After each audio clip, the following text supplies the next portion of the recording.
Today we celebrate. We celebrate 10 years of pink marriage, 10 years of equality.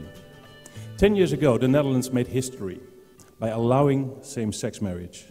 Our country changed the laws and opened the windows to necessary equality. 10 jaar roze huwelijk is niet niks. Nederland en Amsterdam waren de eerste.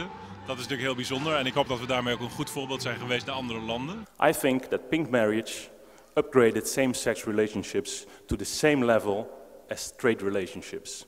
Marriage gave legal and emotional status.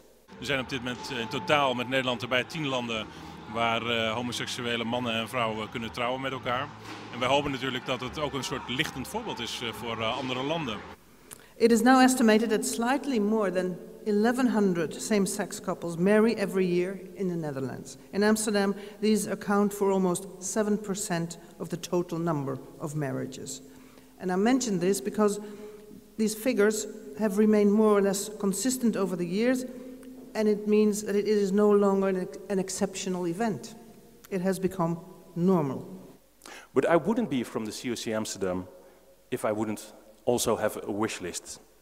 Because unfortunately, there still are some inequalities for pink couples. Lesbian co-parenthood, acknowledgement of couples with a foreign partner, and weigerambtenaren. Refusal servants. And let me say one thing about these civil servants. I think that if you are working as a civil servant, it should be quite straightforward. You serve, you do your job, the law is the law, and discrimination is not allowed.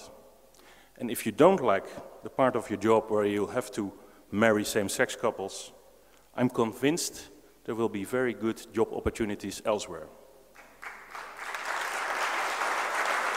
Kijk, we hebben nu gezien dat zo ongeveer 1 land per jaar gemiddeld het burgerlijk huwelijk openstelt. Nou, als we daarop moeten wachten op die 183 landen die nog moeten komen, dat is bijna 2 eeuwen. Dat vinden we natuurlijk veel te lang. Dus we hopen dat het in een veel hoger tempo gaat. Countries around the world, even on places where you didn't expect it, we are writing about the marriages here in Amsterdam.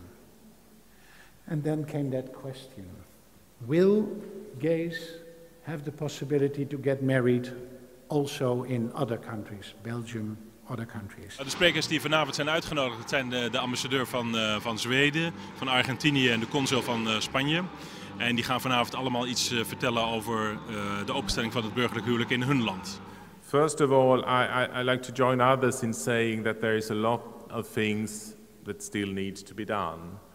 Even in Amsterdam, the capital of same-sex marriages, but also in Sweden, because we have changed some of the laws, but that doesn't mean that discrimination go away automatically.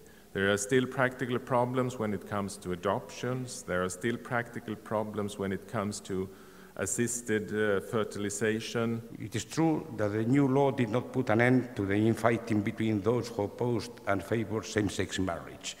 On the streets, protesters, led by the Spanish Family Forum, Partido Popular, and the Spanish bishops, rallied thousands of people against what they consider a weakening of the meaning of marriage and family values. Some days later, the Federación Estatal de Lesbianas, Gays, Transexuales y Bisexuales, I don't think I have to translate, coinciding with Gay Pride Day, organized a march in favor of the new law. With respect of any visible effect of the legislation has had, well, this law was passed not even a year ago, and we think that it's not a matter of number or quantity, as I suppose we all agree on that. For the society as a whole and for the Argentine government, it has been more a commitment to the fundamental liberties and not discriminatory principles.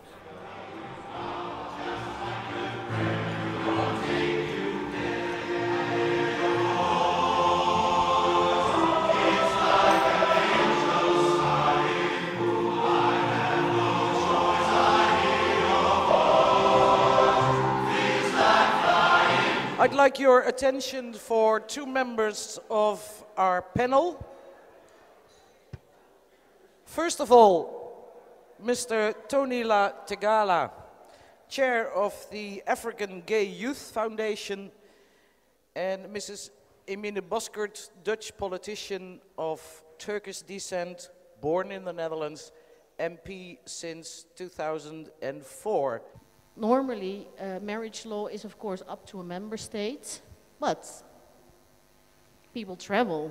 The European Union, one of the fundamental things of the European Union is that there's the freedom of mobility. Op het moment dat een homokoppel wil verhuizen naar een ander land, dan is het eigenlijk heel vanzelfsprekend dat ze dezelfde rechten zouden moeten hebben als heterokoppels. Helaas is in de praktijk dat niet het geval. Countries like Italy or Poland are not granting those rights. And we had a lot of debates. We posed written questions to the Commissioner of Fundamental Rights asking about this. And you know what she's saying? She said, but the right is there. The freedom of mobility is there. It's anchored in the Charter of Fundamental Rights. But the problem is that member states are not putting it into practice. De landen zelf hebben daar een belangrijke rol bij, want die implementeren het dus niet. Sommige landen wel, andere landen niet.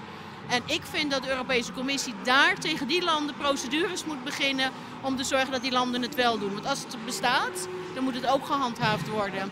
When Anita Bryant said, kill a queer for God, or for Christ, there was mass outrage, I can imagine. There were newspaper adverts saying messages from Holland or messages from Europe, messages from whatever to Anita Bryant or to the US. I want to see that happen when somebody like David Kato is killed two months ago because he's a gay activist. I can understand why most people don't want to get involved, because Africa is a very difficult continent. We handle Africa with a little bit of, softly. But that has got to change. Human rights are human rights. I would like your support that if I stand up and say, Amandla, which means power to the people, at least I want to have the backing that I know that there will be people standing behind me who will not let me out to get killed.